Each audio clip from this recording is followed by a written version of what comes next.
Well, good evening and welcome along. It's Andrew Stevens in the studio. I've been joined by Ian James. Good evening to you. Good evening. How are you? Not too bad at all, thanks. And we've also been joined on the telephone as well. We have, and we'll find out a bit more in a moment about that. But do you remember this particular record?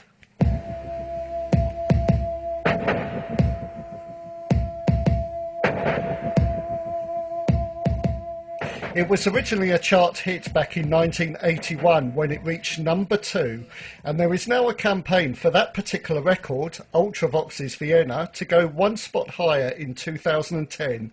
A campaign group has been set up in order to achieve this, and one of the people is on the line now, Jus Forrest. Good afternoon, Jus. How are you? Hi there, guys. How are you doing? Not too bad at all, thanks. So what is the Vienna campaign, and why are you doing it? Well, basically, you've got it in one there. What we want to do is try and right a huge wrong and get this classic track by Ultravox to number 1 on the 4th of April 2010.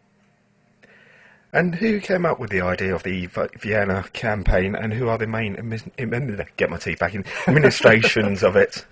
It actually goes back quite a long way. I believe the initial group was originally set up back in 2009. Round about June time, set up by a guy called Martin Slade. It kind of stems from there, really.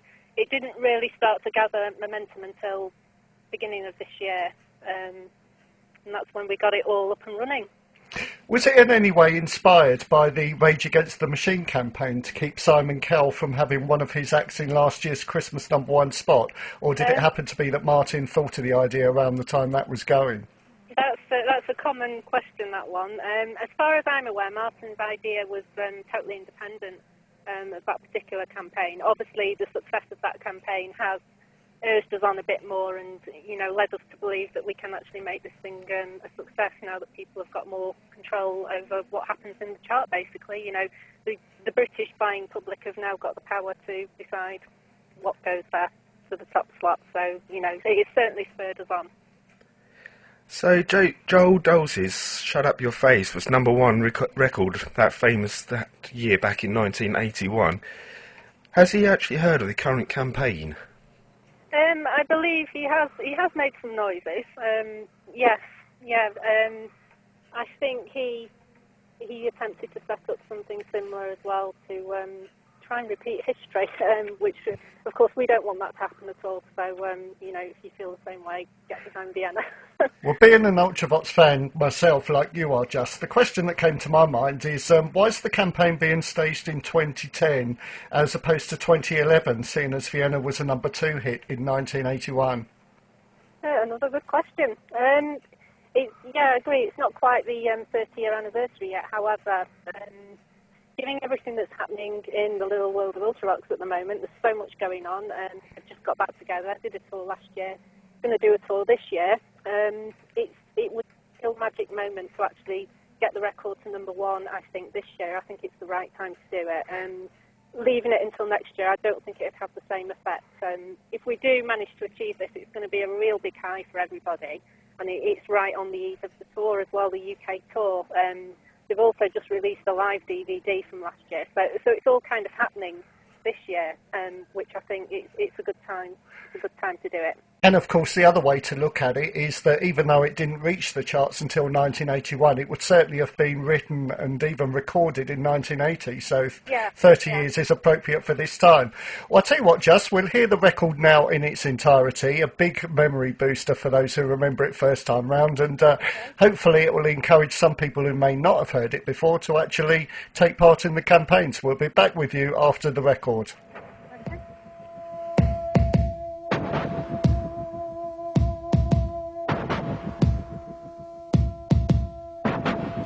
In the cold air, frames so mystic and soulful.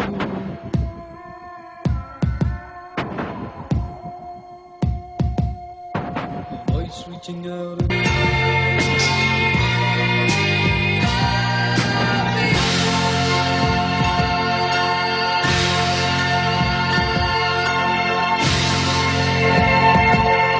It's a classic track. Ultravox Vienna from 1981. Welcome back, I'm Andrew Stevens. And I'm Ian James, and we're speaking to Jus Forrest, who is behind a campaign to get that record to the number one spot in 2010. Are you still there, Jus? I am, yes. At least I've done something right anyway. That makes a change. Going back to the questions, have any Ultravox members added their support to the campaign? Not as such. We don't really believe it's within our remit to do that. We don't expect them to do that at all. Like I say, it's totally a fan-led campaign. It's nothing to do with the band.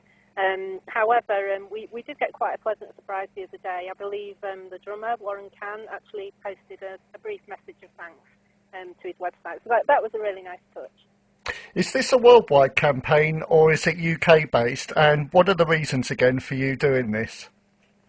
Initially, we wanted it to be a huge worldwide thing. We wanted as many people involved as possible. Obviously, that helps the statistics. We got a lot of feedback from overseas people that they couldn't actually download the track from a UK site and that they weren't allowed to do that. It wouldn't allow them to do that and whatever. Very recently, we got some information through that there is a way around this. There's a site out there that you can actually log on to, register your details, and it will allow your purchase, if you're overseas, to actually go towards the UK chart. We've got all the details of that on the Facebook pages. So now, it came through very recently, so now we've got about 10 days to try and relaunch it and get people on board from overseas. But there are quite a few fans out there anyway. There's a lot in Germany, and obviously there's a German tour happening very shortly as well. So hopefully we'll get some overseas people on. So could you remind us once again exactly what it is you want people to do? We need people to download the single version of Vienna from the digital remaster. Downloads actually commence on Sunday the 28th of March, and they will continue for 1 week.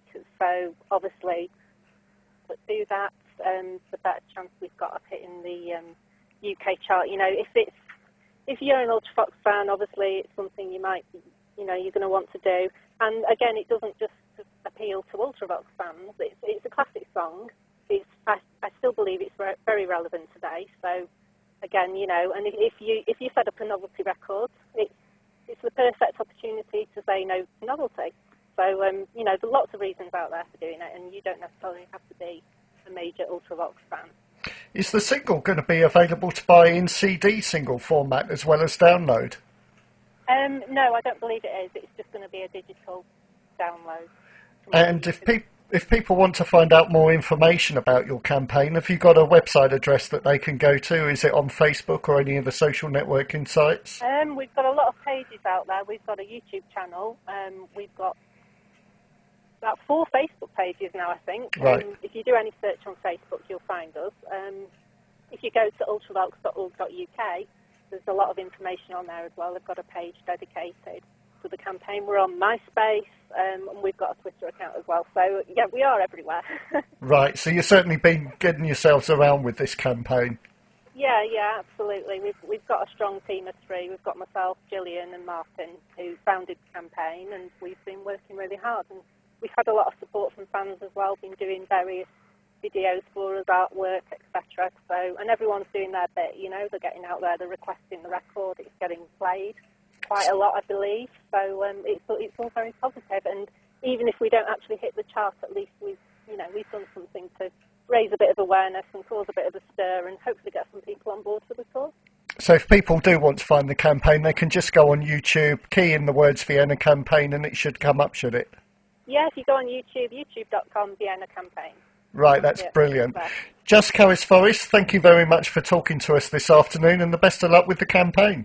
Thank you, guys. Thanks.